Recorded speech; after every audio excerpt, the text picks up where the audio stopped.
We are also on Weibo. Please check us out for more great videos. They'll be there for you like they've been there before.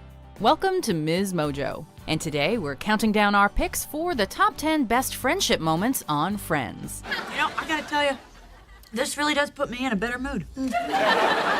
Before we begin, we publish new content every day, so be sure to subscribe to our channel and ring the bell to get notified about our latest videos. For this list, we're looking at the sweetest and most heartwarming moments between these 6 small-screen buddies. Number 10. Rachel moves out. When Monica and Chandler decide to move in together, it marks the end of an era for longtime roommates Monica and Rachel. On their last night together, the two get increasingly weepy as Monica laments that she has to live with a boy. And I have to live with a boy! To cheer them up, Phoebe suggests they list things they won't miss about each other instead. I have one. Of course, this totally backfires and devolves into a huge fight. But in the end, of course, they remember all the things they love about one another, reminding us all that even great friendships aren't always perfect. And you know what we should do? Bring Monica and then we can all live there together. We'll have so much fun! Number 9. Monica gives up her baby name for Rachel. When Rachel finds out she's pregnant, she and Ross have a hard time picking baby names together. I like Ruth. What about Ruth? Oh, I'm sorry. Are we having an 89-year-old? And by the time she actually gives birth, she still hasn't decided on the perfect name for her daughter. So, do you know what you're gonna call her yet? Oh, wait a minute. It's not going to be baby girl? I thought that was so original. Monica is nervous about telling Rachel the name she has always imagined giving to her own daughter, but eventually she relents after Rachel begs and promises not to steal it. As soon as Rachel hears the name Emma, she knows it's perfect. In this heartwarming moment, Monica lets Rachel take the name, telling her that Rachel is more important to her than a name could ever be. We'll give you a moment to scoop your heart off the floor. Take it. What? She's clearly an Emma. Oh, honey, but you love that name. Yeah, but I love you more. Number 8. The Knapp Partners. You want something to drink? Sure, what do you got? Warm milk and Excedrin PM?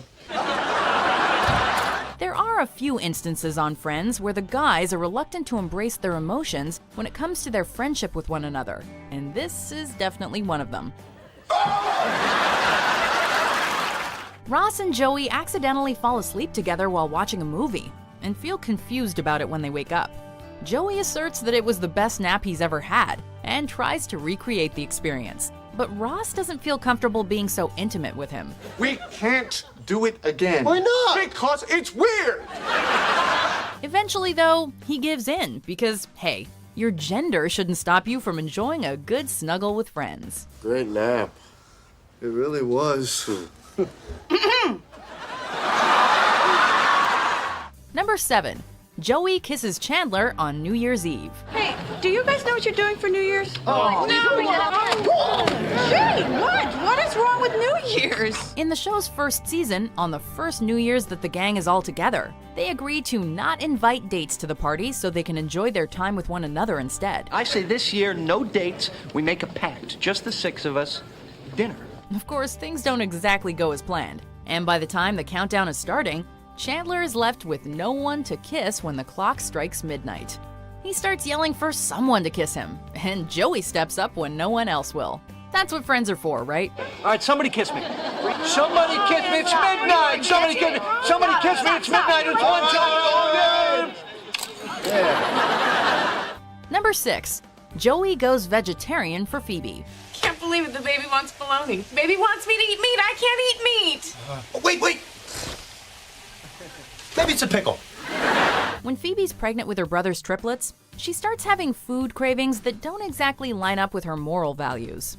Because the babies obviously want her to eat meat, she just can't help herself, despite her longtime vegetarian status.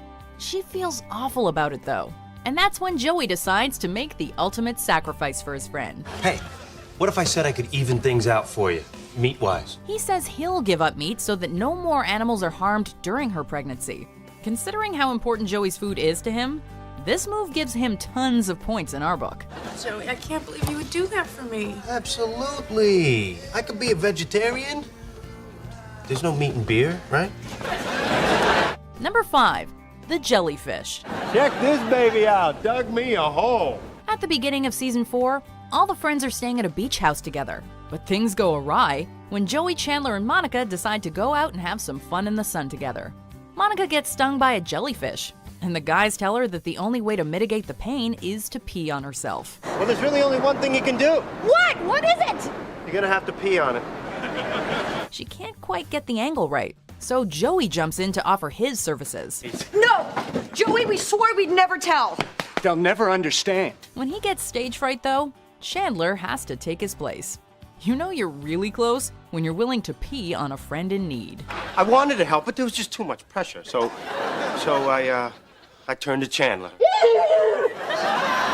Number 4. The gang buys Christmas trees for Phoebe. I am against innocent trees being cut down in their prime and their corpses grotesquely dressed in like tinsel and twinkly lights. Hey, how do you sleep at night? When Joey gets a seasonal job at a Christmas tree lot, Phoebe takes a stand and says that she's anti-Christmas tree. She's especially horrified, though, when she finds out what happens to the slightly more Charlie Brown-esque trees that aren't good enough to be sold. So what happens to the old guys? Well, they go into the chipper.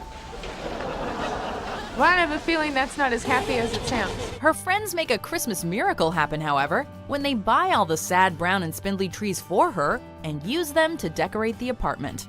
Now every tree gets to fulfill its Christmas destiny. It's extra sweet when you think of how much Monica must have hated this plan.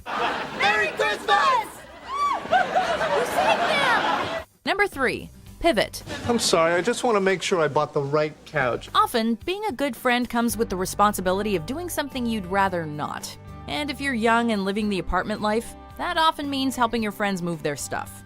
In this episode, Ross buys a new couch but isn't willing to pay to have it delivered. So he enlists Chandler and Rachel to help him get it to his place. Yeah, you know what? I'll take it myself, thank you. It proves to be more difficult than he'd imagined, though, and the limits of their friendship are tested when the task proves to be pretty much impossible. Anyone willing to put up with Ross's pivots is a true friend indeed. Pivot! Pivot! Shut up! Shut up! Shut up! Okay, I don't think it's gonna pivot anymore. You think? Number 2. Ross buys Phoebe a bike. We all know that Phoebe had a pretty rough childhood, and it's never more apparent than when she tells the heartbreaking story of how she's never owned her own bike. She describes the bike her neighbor had down to the last detail, and says she was just happy to play with the box. It had a picture of the bike on the front. So I would sit on it and my stepdad would drag me around the backyard. Ross wants Phoebe to have the same first bike experience that the rest of them did, so he somehow finds her a bike just like the one she described, but in an adult size, of course. I love it! Yeah.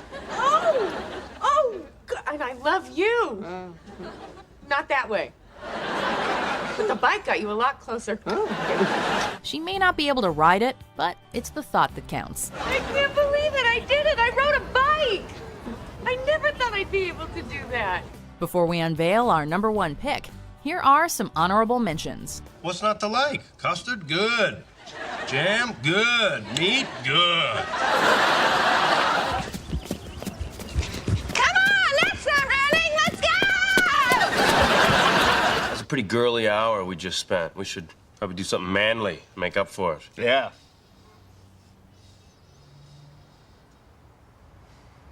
Curl my eyelash. Yeah. Number 1. The Game. She's mad because I know today's her laundry day, and that means she's wearing her old lady underpants. There's a reason so many people have deemed this the very best episode of Friends. Joey and Chandler claim to know the girls so well that they can guess what's in their grocery bag. And much to Monica and Rachel's chagrin, they're right. This leads to a series of escalating bets that culminates in a massive trivia game orchestrated by Ross that's meant to show who actually knows each other best. This moment is more hilarious than heartwarming, as both sides reveal increasingly intimate and embarrassing information about the other that the audience has never heard before. Did we ever actually find out what Chandler's job is? It has something to do with transponding. Oh, he's a transponder!